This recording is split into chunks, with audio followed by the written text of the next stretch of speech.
just a blatant slap in the face that Hasbro would push it out, knowing that it's not on par with the source material. I mean, this is Hasbro. This company will sell you the same figure 3 times before they finally get it right. So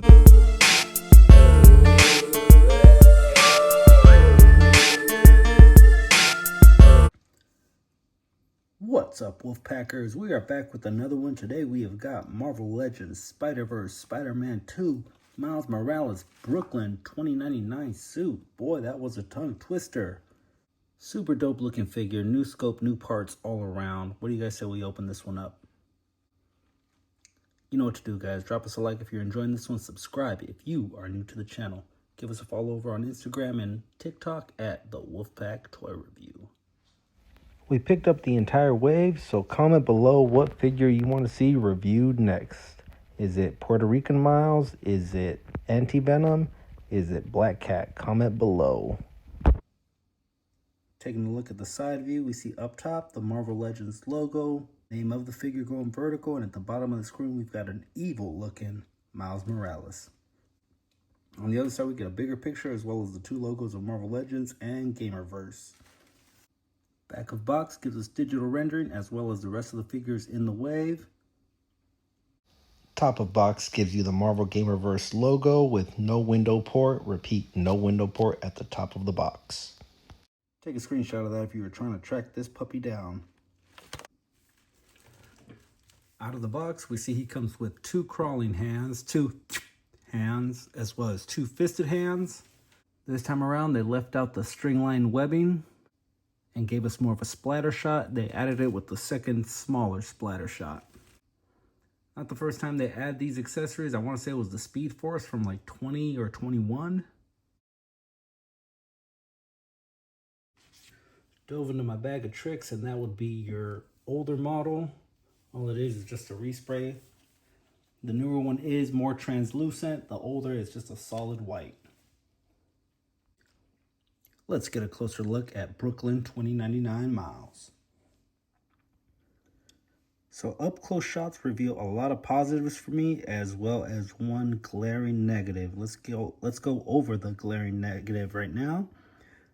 It's not a black, I wouldn't even call this an off black. This is more of like a dark gray, a deep olive, a highly polished deep olive, and that's kind of a deal breaker for me.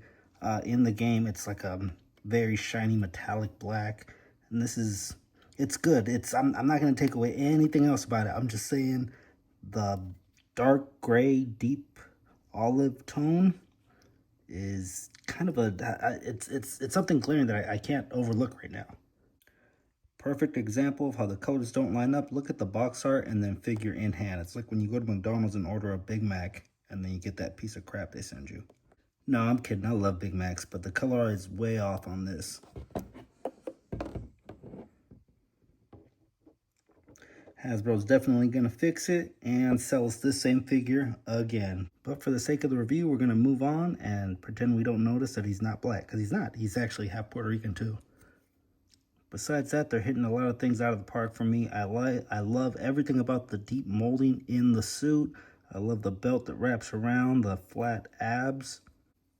Turning around on the backside, again, we see the spider molding, and it's all deep molding as well as secondary molding all around the torso, on the sides. Good scope, very good scope. I'm loving the scope. I like the belt with the molded pockets, as well as there's texture in the pants. Coming in on the pants, we see the grooves as well as molded and painted. I'm really liking that. And then you've got kind of the bagginess, almost slight hammer pants, and then tightened up at the boots, which I love. Automatically being $20.99, I thought maybe Punisher would be a reused part that they were going to be using, but this looks like it's brand new molding. Could be wrong on that, but I don't think I've ever seen this molding on the pants before. Pairing them up with Frank Castle without hog, you see that it is a different type of pant. It does look like it's a brand new mold for the legs. At the wrist, we see a stinger, is almost like a Black Widow, as well as molded in the fists. That's another good detail. And when we get in real tight on the face, we see that it's molded eyes Molded sockets for breathing as well as up above. I'm assuming those are sensors, almost like a great white. Highly polished and uniformly molded everywhere. Bend it down, we see that the molding goes all the way up, no splotching anywhere. Even molding in that flat ab section or ab plate of the body. Good paintwork all along the belt, that looks really good. Even the molding in the boots is solid, or sneaks, whatever kind of shoes are in fashion in Brooklyn in 2099. I would love for a little swoosh to be on there, but then the licensing rights would go through the roof. You think Marvel Legends are expensive now? It really does look like a figure that we've never had before. I'm loving this one. The only thing is, and it's a glaring one for me, the brown, black, brown, gray of the suit. Up against studio lighting, it is not very kind. If you put it on your display shelf, maybe you can fudge it in a little bit. Maybe the shadows would hide it, but it's a little glaring to me. Sorry.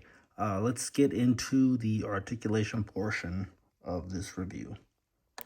At the ankles, we're going to bend that far down and that far up. We get a full 360 at the ankles and then no calf, but we get an ankle rotation. Double jointed legs, kick that far back. A little bit of butt kicking. Rotation at the thigh gives us full 360. Brooklyn 29.9 spreads it open that far. Kicks that far forward and that far back, which is not great. I'm so used to saying that we get 360 at the upper diaphragm, but there is no upper diaphragm. We get 360 waist swivel. No ball rocker, but we get three clicks back and 3 clicks forward. Full 360 at the shoulder. We get a decent Naruto pose with the tiny butterfly joints. And he is able to Hulk clap with the butterfly joint up. Ball joint at the shoulder goes that high up. We get a swivel at the bicep. Double jointed and pinless at the elbows. Hi, Mom. No movement at the forearm, and then we go up and down at the wrist. 2099 can look up that high and that low. Side to side is pretty non-existent. You would have to get them looking to the side and down. A bit of a brick when you're talking about Spider-Man articulation. Let's compare them to some other Spider-Man bricks. Iron Spider and Armored Spider are not very mobile, not very articulate in their own right. But what you give up in mobility, you absolutely double in overall solid look on a figure. You'll definitely be able to fudge this guy into your collection. I'm pretty sure I said the same exact thing about these two guys when I enjoyed my collection, but these are two of my favorite in my collection. I guarantee you'll find a way to make it work. Pulling out your measuring tape, we see that he is roughly at about 6 inches. Side by side with two bad dudes, Miles with the stinger, as well as Kane with the stingers. Who you got in this fight? My money's on the black guy. So in theory, the Thing will live long enough to see Miles Morales 2099. Johnny, it ain't looking too good for you, pal. Hell's Kitchen, not that far from Brooklyn. I can definitely see a team up going on. All in all, it's a good figure. I'm glad to have it. I'm going to give it a 7 on that color swap alone being one of the main things bringing it down. I think I would give this one a solid 9, and it would be a strong contender for Figure of the Year. But at this point, I'm giving it a 7. What do you guys rate this figure? Comment below. That is going to do it for this review, guys. Make sure you comment below what figure of the wave is your favorite. Deuces, we will see you on the next one.